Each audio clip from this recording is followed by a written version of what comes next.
یہ منافقین کے لیے بددعا کیجئے. تو آپ نبی کریم صلی اللہ علیہ وسلم نے ارشاد فرمایا اے میرے صحابہ کرام رضوان اللہ تعالی علیہم اجمعین، میں ان لوگوں کے لیے زحمت نہیں بن کر آیا بلکہ ان لوگوں کے لیے رحمت بن کر آیا. پروردگار عالم نے ارشاد فرمایا وما ارسلناک الا رحمتا للعالمین، اے محبوب ہم نے آپ کو سارے جہان کے لیے رحمت بنا کر بھیجا. اور اپنے لیے کیا ارشاد فرمایا پروردگار عالم نے الحمدللہ رب العالمین، تمام تعریفیں اللہ کے لیے جو سارے جہان کا مالک ہے. اپنے لیے کیا فرمایا میں تمام جہان کا مالک ہوں اور میرے محبوب صلی اللہ تعالی علیہ وسلم تمام جہان کے لیے رحمت ہے. تو ہمیں شکر ادا کرنا چاہیے کہ ہم اس امت سے ہیں کہ ہم اگر نافرمانی بھی کرتے ہیں تو اللہ ہمیں عذاب نہیں دیتا ہے، کیونکہ وما کان اللہ لیعذبہم وانت فیہم. اپنے لیے رحمت نہیں، اپنے تو اپنے غیروں کے لیے بھی رحمت. سب سے بڑا جاہل کون تھا؟ ابو جہل. دن بھر کوئی نہ کوئی پلان، کس طریقے سے اسلام کو ختم کیا جائے، کس طریقے سے اسلام کو نیست و نابود کیا جائے، پلان بنتے رہتے تھے.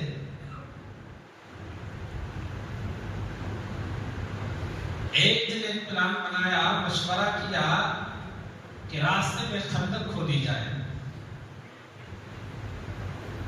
جب گڑھے کھودے گئے، اوپر سے گھاس پھوس ڈال کر مٹی ڈال دی گئی اور ابو جہل نے اپنے چیلوں سے کہہ دیا جیسے ہی محمد صلی اللہ تعالی علیہ وسلم اس راستے سے گزرے اوپر سے مٹی ڈالنا شروع کر دینا. اللہ کے حبیب صلی اللہ تعالی علیہ وسلم اسی راستے سے تشریف لے جا رہے ہیں. پروردگار عالم نے اپنے محبوب صلی اللہ تعالی علیہ وسلم حضرت جبریل علیہ السلام حاضر خدمت ہے، یا رسول اللہ صلی اللہ تعالی علیہ وسلم اس راستے سے مت جائیے، ابو جہل نے گڑھا کھودا ہے. اس میں ایک اور روایت ملتی ہے کہ جب آقا کریم صلی اللہ تعالی علیہ وسلم تشریف لے گئے تو اللہ نے زمین کو سمیٹ دیا. اللہ نے زمین کو سمیٹ دیا. اللہ کے محبوب صلی اللہ تعالی علیہ وسلم نے پیر رکھا، اس گڑھے کو پار کر دیا. دوسری روایت جب دیکھا کہ محمد صلی اللہ تعالی علیہ وسلم گڑھے میں نہیں گرے، ابو جہل پیچھے سے بھاگا بے خبر، اپنے کھودے ہوئے گڑھے میں خود ہی گر گیا.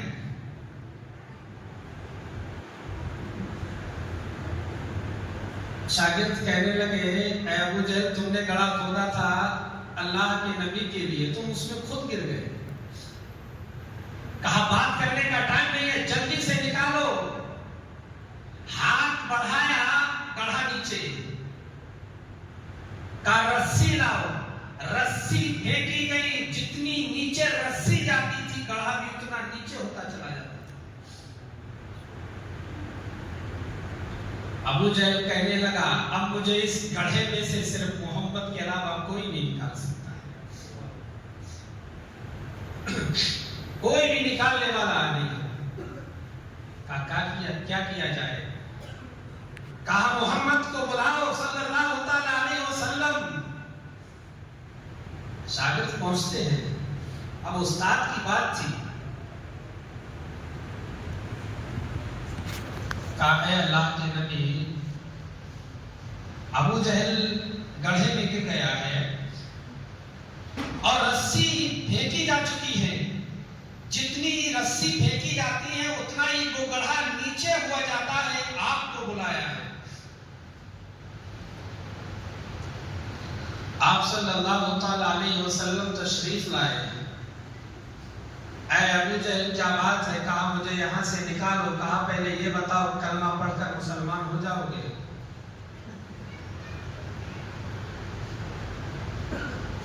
کیونکہ پہلی بھی بات ہو چکی تھی جب ابو جہل نے ایک روایت میں کنکری لایا تھا، ایک روایت میں ریت لایا تھا.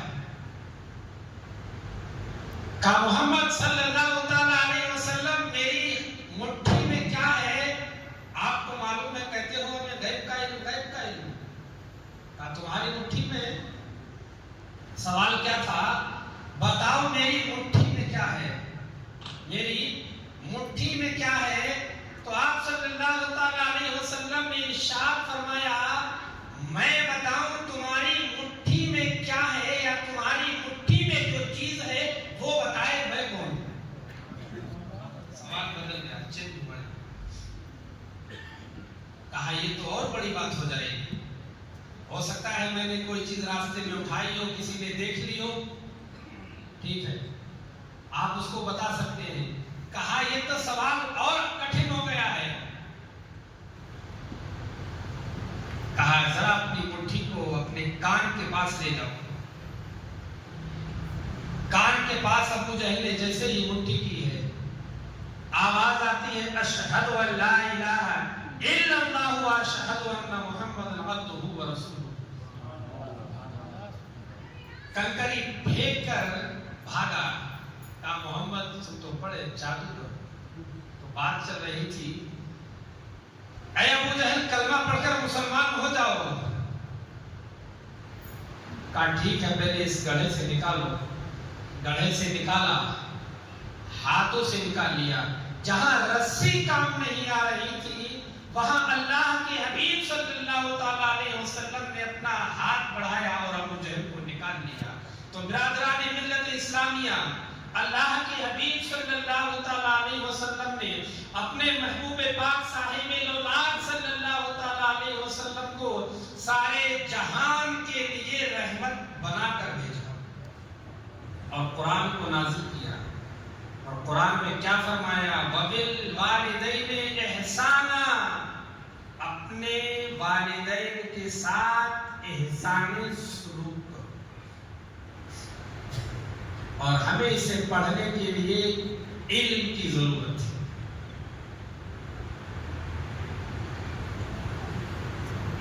حدیثوں میں آتا ہے کہ قیامت جب قریب ہوگی تو علم اٹھا لیا جائے گا، یعنی علماء اٹھا لیے جائیں گے.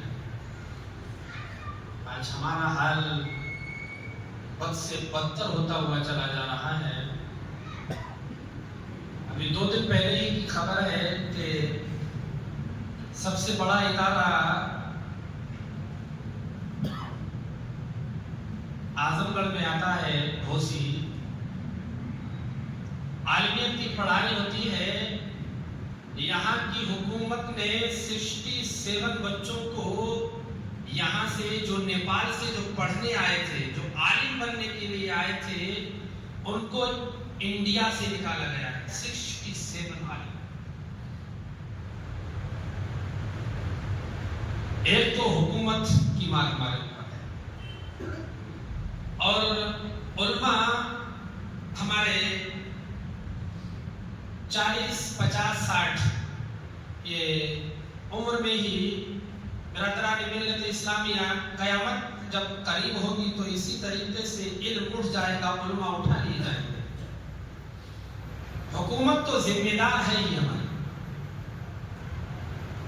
حکومت کے ساتھ ساتھ عوام بھی ہماری ذمہ دار ہے. ایک عالم، اب کے جو عالم ہیں اور آنے والے جو عالم ہیں، اب کی جو نسلیں ہیں، آنے والی جو نسلیں ہیں، اس میں بہت فرق ہو جائے گا. آج کے عالموں نے اپنی زندگی گزار دی مسجدوں میں نماز پڑھا کر اور مسجد کے ایک چھوٹے سے روم میں رہ کر اپنی فیملی کے ساتھ رہ کر. آج کے علماء نے تو گزار لی، آج کے امام نے گزار لی، مگر آئندہ جو قوم آئے گی اور آئندہ جو علم والے آئیں گے ان کے لیے زندگی گزارنا بہت مشکل ہو جائے. اور اسی لیے دوسری بات یہ ہو گئی. اور تیسری بات یہ ہے کہ جو علم والے ہیں انہوں نے اپنی زندگی بغیر سہولت کے مسجد میں یا مسجد کے گھر میں گزار لی. آنے والی قوم بغیر سہولت کے نہیں گزار پائے.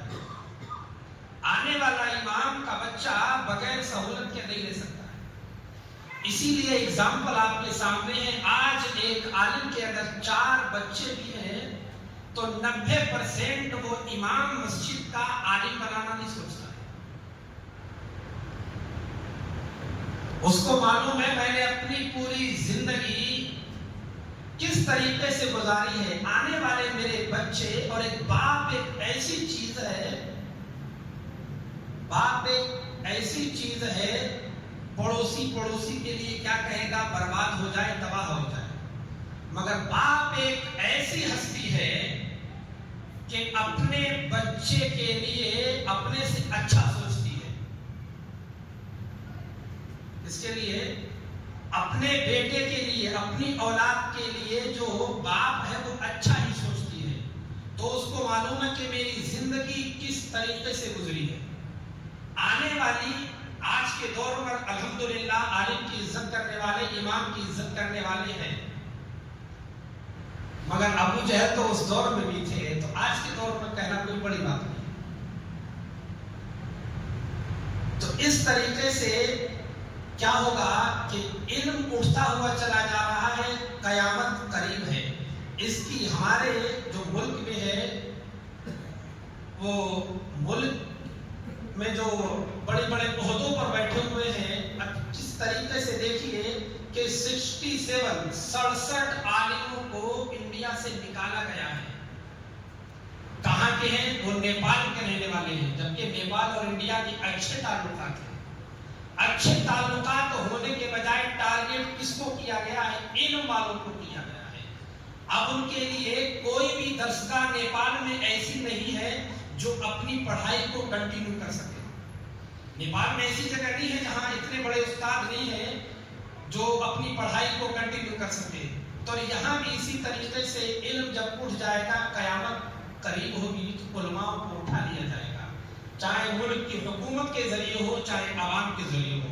تو برادران ملت اسلامیہ، پھر بھی ہمیں کوشش کرنی چاہیے کہ اپنی اولاد کو اس قابل بنائیں، دنیا کے ساتھ دین اتنا سکھائیں کہ وہ حرام اور حلال کی تمیز کر لے. وہ حرام اور حلال کی تمیز کر لے. اتنا علم دین سیکھنا برادران ملت اسلامیہ ہمارے اوپر بہت ضروری ہو گیا ہے. اور حدیث پاک میں بھی آتا ہے علم دین کا سیکھنا ہر مرد اور عورت پر فرض ہے، تاکہ ہم اچھے کو اچھا، برے کو برا جان سکیں. تو اللہ رب العزت کی بارگاہ میں دعا ہے کہنے اور سننے سے زیادہ عمل کی توفیق عطا فرمائے. میں نے جو بولا، آپ نے جو سنا، اس میں جو بھی لغزشیں ہو گئی ہوں، پروردگار عالم کی بارگاہ میں دعا ہے اسے معاف فرمائے. اور ہم سبھی کو، اپنے بچوں کو قرآن کا قاری، نماز کا عادی بنانے کی